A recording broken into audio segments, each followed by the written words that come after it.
नमस्कार दोस्तों, मैं 7 साल टीसीएस में काम किया हूं और मुझे ये बोलने में बिल्कुल भी कोई हिचकिचाहट नहीं है कि वो 7 साल मेरे जिंदगी का एक वन ऑफ द बहुत ही अच्छा टाइम था। क्योंकि as a work life balance TCS was a great company. अच्छा खासा जॉब सिक्योरिटी था उस टाइम की बात कर रहा हूं मैं, जब जिस फेज में मैंने काम किया।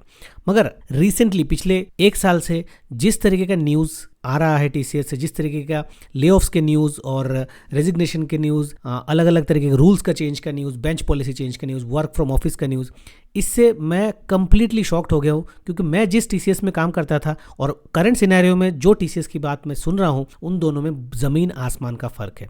रिसेंटली टीसीएस लेऑफ्स को लेके काफ़ी सारे न्यूज़ सोशल मीडिया इधर उधर चल रहा है। उन लोगों ने बोला है कि अराउंड 2% ले ऑफ करेंगे, मगर सच या फिर जो रियलिटी है ना, वो कुछ और ही है। इस वीडियो में मैं आपके साथ वो कुछ की पॉइंट्स शेयर करने वाला हूँ। एट द सेम टाइम मैं आपको ये भी बताने वाला हूँ कि कैसे इस चीज़ को आप एज अपॉर्चुनिटी काउंट कर सकते हैं और एक काउंटर प्रिपरेशन कर सकते। ठीक है, तो चलिए बिना कोई देरी के इस वीडियो को स्टार्ट करते हैं। सबसे पहले तो मैं आपको कुछ की पॉइंट्स बता देता हूं कि ऑफिशियल जो स्टेटमेंट था वो 2% ले ऑफ का था, अराउंड 12,000 जॉब का। मगर इनसाइडर रिपोर्ट ये सजेस्ट कर रहे हैं कि अराउंड 60,000 जॉब्स शायद कट होने वाले हैं आने वाले 1 साल में, अराउंड 10% जो आता है। यहाँ पे क्या किया जा रहा है, टीसीएस ने एक फ्लूइडिटी लिस्ट बोल के एक लिस्ट बनाने के लिए अपने मैनेजर्स को इंस्ट्रक्ट कर दिया है। मैनेजर्स को सीधा बोल दिया गया है कि अपने अपने टीम से अराउंड 10% मेंबर्स को उसमें नॉमिनेट करें। अब वो नॉमिनेशन से क्या होगा, आप सीधा सीधा समझो कि परफॉर्मेंस, अप्राइजल, रेटिंग, इस सबको कंसिडर करके 10% लोगों को उस ब्रैकेट में डाला जाए ताकि वो लोग अगले साल इनको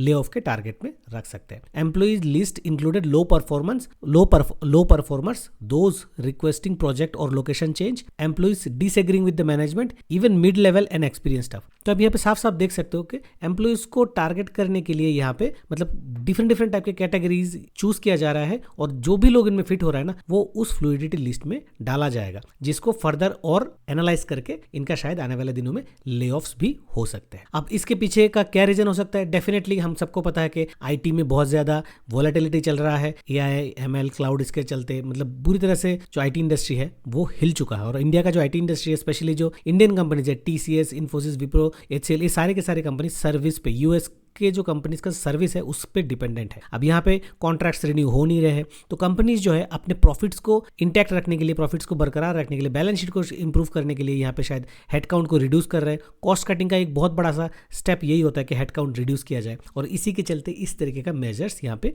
लिए जा रहे हैं। ठीक है, अब जो सच है हम उसको इग्नोर नहीं कर सकते। अब टीसीएस के बारे में काफी सारे न्यूज आ चुका है। अब इंटरनली डेफिनेटली एम्प्लॉइज पैनिक भी कर रहे होंगे, मगर यहाँ पे मैं आपको कुछ पॉजिटिव बात भी बताना चाहता हूँ। पॉजिटिव बात यह है कि आप क्या कर सकते हो, इस सिचुएशन को आप यूटिलाइज कर सकते हो। देखिए, टीसीएस में जो नोटिस पीरियड होता है ना, वो 90 डेज का होता है। मुझे आज भी याद है, जब मैंने अपना पेपर पुट डाउन किया था, मैंने रिक्वेस्ट किया था कि मुझे थोड़ा सा जल्दी रिलीज कर दिया जाए, मगर वहां पे सीधा बोल दिया गया था कि 90 डेज आपको सर्व करना पड़ेगा, do not ask any question. तो यहाँ पे मैं बोलूंगा कि मान लीजिए आपको ऐसा बोला जाता है कि 30 डेज या फिर 15 डेज में छोड़ दीजिए, तो आप इस चीज को यूटिलाइज ऐसे कर सकते हो कि आप जो नेक्स्ट कंपनी में जाओगे ना, वहां पे इसको यूटिलाइज कर सकते हो। देखो, 3 महीने का जो नोटिस पीरियड है ना, आज के डेट में मार्केट में ये एक बहुत बड़ा ड्रॉबैक है। आप अगर 3 महीने का नोटिस पीरियड लेके जाओगे तो even if you are a very good student, आपका रिज्यूम अच्छा है, तो मगर आपको कॉल नहीं मिलेगा, क्योंकि बहुत बड़ा सा बर्डन है। और यहाँ पे अगर मान लीजिए कि इस तरीके का लिस्ट में आपका नाम आ जाता है, तो मैं यही बोलूंगा कि यहाँ पे दुख करने का बिल्कुल भी बात नहीं है। आप खुद को तैयार कीजिए, अपस्किल कीजिए,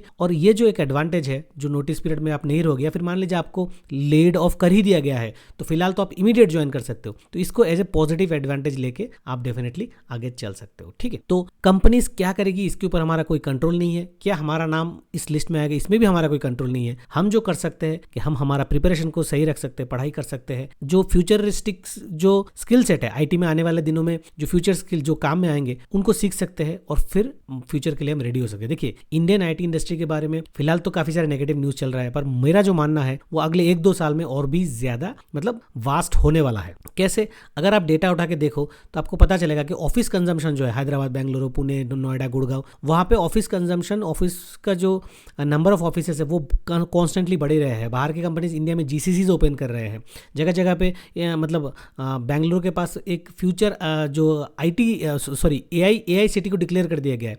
इससे यही पता चल रहा है कि आईटी का एक्सपांशन जरूर हो रहा है, मगर वो जो पुराने तरीके से या फिर आईटी का जो गोल्डन एरा था, जिसमें सर्विस बेस्ड को भरो मतलब सपोर्ट लेके एक बहुत मास पॉपुलेशन को जॉब मिला था, वो वाला ट्रेंड कहीं ना कहीं आगे जाके चेंज होगा। अगर हम अपस्किल नहीं कर पाते, अगर हम जो लेटेस्ट डिमांडिंग टेक्नोलॉजी है उसको सीख नहीं पाते, तो डेफिनेटली ये इंपैक्ट हमारे ऊपर आएगा, आ रहा है, वो साफ दिख रहा है। मगर अगर हम पॉजिटिव रहे और इसको एज ए अपॉर्चुनिटी काउंट करें, मुझे नहीं लगता कि हमारा जो आने वाला फ्यूचर है उसमें कोई किसी भी तरीके का दिक्कत है। ठीक है, तो इस वीडियो में बस इतना ही। अगर आपको लगता है कि वीडियो अच्छा है तो उसको लाइक और शेयर कीजिए, और अगर आपका कोई भी फीडबैक है, कमेंट है, या फिर किसी भी तरह के एक्सपीरियंस आप शेयर करना चाहते हो, वीडियो के नीचे कमेंट करके आप मुझे जरूर बता सकते हैं। चलिए फिर मिलते हैं नेक्स्ट वीडियो में, तब तक के लिए take care and good bye.